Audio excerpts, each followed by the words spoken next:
Welcome back to Askewed Reviews, and we are continuing the theme week of 80s adventure kids teams with the 1982 film E.T. the Extra-Terrestrial. Here is your trivia question for today. What food does Elliot use to lure E.T. into his house? The answer will be at the end of this episode. So our film starts off with a spaceship having recently landed on Earth, and there are these aliens that are checking out some of our local plant life. When all of a sudden, a bunch of people, government or locals, start running out towards the ship, and that ends up scaring off these creatures as they fly away. Unfortunately, one of these alien creatures gets left behind, but runs away to not get caught. Our story then moves over to a family who lives nearby. We meet the mother, Mary, who unfortunately seems to be recently divorced, and her three kids, Elliot, Gertie, and Michael. One night, something seems to be in their backyard. When Elliot goes to investigate, he discovers this alien creature. Elliot then secretly brings this alien creature into his home, and for the majority of the movie, we watch as Elliot and this alien become the best of friends.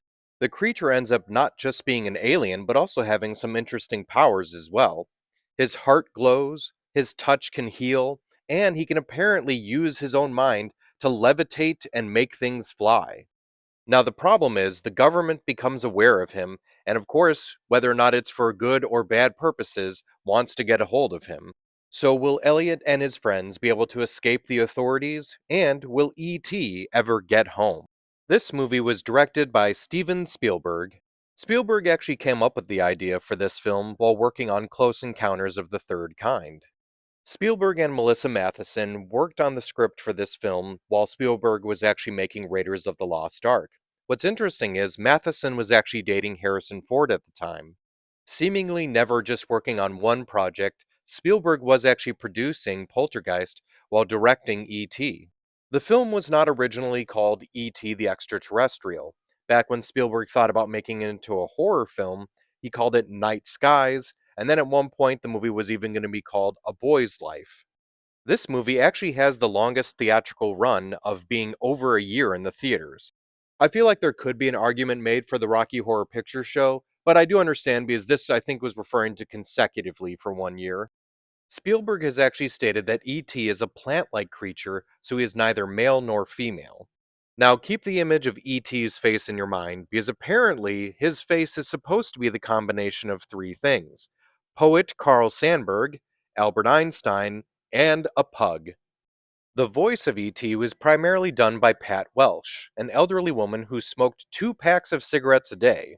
And before they decided on E.T. actually talking, they tried out some animal sounds like raccoons, sea otters, and horses. Henry Thomas plays the character of Elliot, and in my opinion, does a great job. For his audition, he actually tried to think about the day his dog died so he could help express sadness. He actually did such a good job that Spielberg cried during the audition and offered the role of Elliot on the spot to him. This movie was not Drew Barrymore's first film, but apparently she kept forgetting her lines to the point where Spielberg actually yelled at her. She wouldn't stop crying, and Spielberg felt terrible, so he apologized and sent her home with a note that day. Barrymore, by the way, was not the only actress up for the role of Gertie. There was also Juliette Lewis and Sarah Michelle Gellar.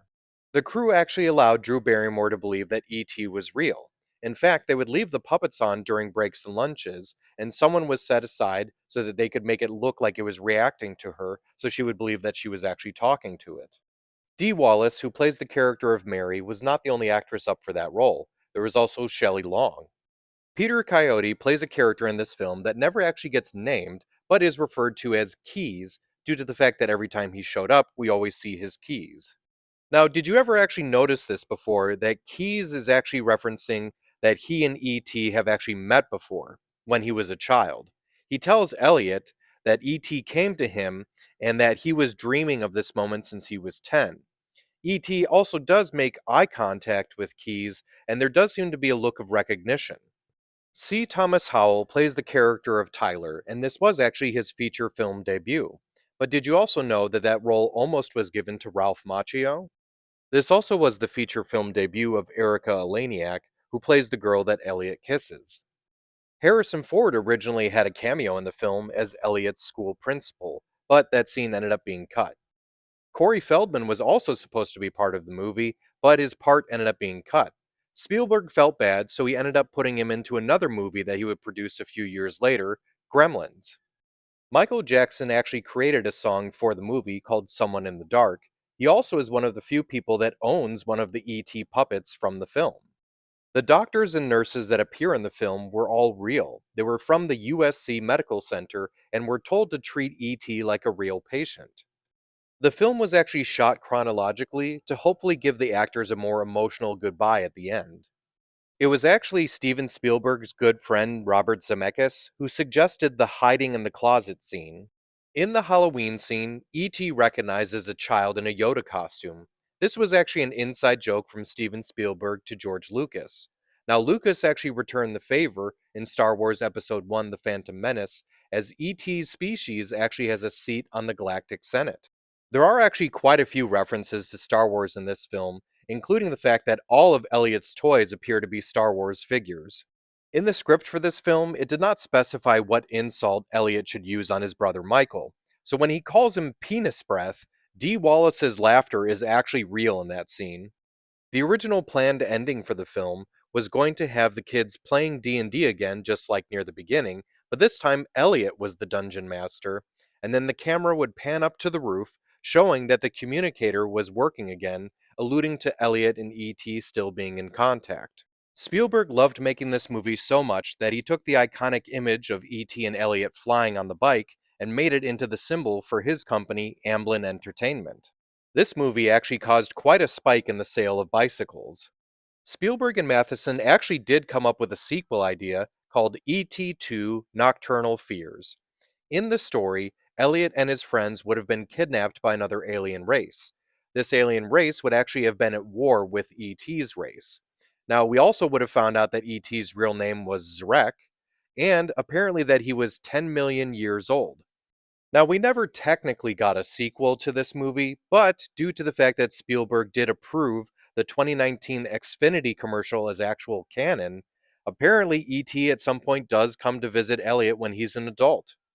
So when it comes to the film E.T. the Extra-Terrestrial, this is definitely an absolute classic.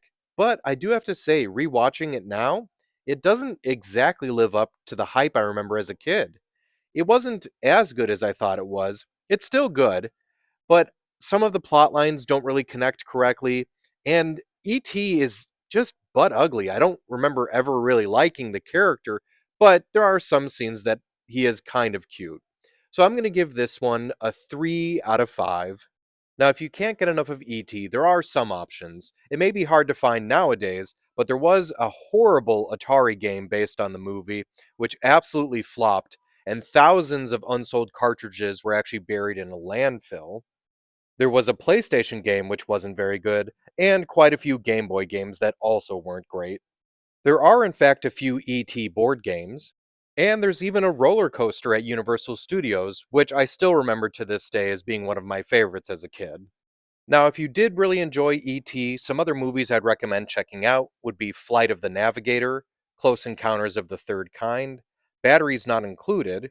Now, if you want to watch like a horror action version of E.T., there's Super 8, a comedy version, there's Paul, and if you want to watch an absolute dumpster fire, or at least the Wish.com version of E.T., you can watch Mac and Me. Now, as for the trivia question from the beginning of this episode, what food does Elliot use to lure E.T. into his house? He uses candy, and more specifically, he uses Reese's Pieces. Now, that actually brings up one more piece of trivia. Originally, they reached out to the Mars company because they wanted to use the candy M&Ms. The company thought that E.T. was too ugly and would frighten children. I bet the Mars company was really kicking themselves over that decision, as due to this film, sales of Reese's Pieces actually went up by 65%. I hope you enjoyed this episode of Askewed Reviews, and if there's a movie you'd like to see get a review, just mention it in the comments.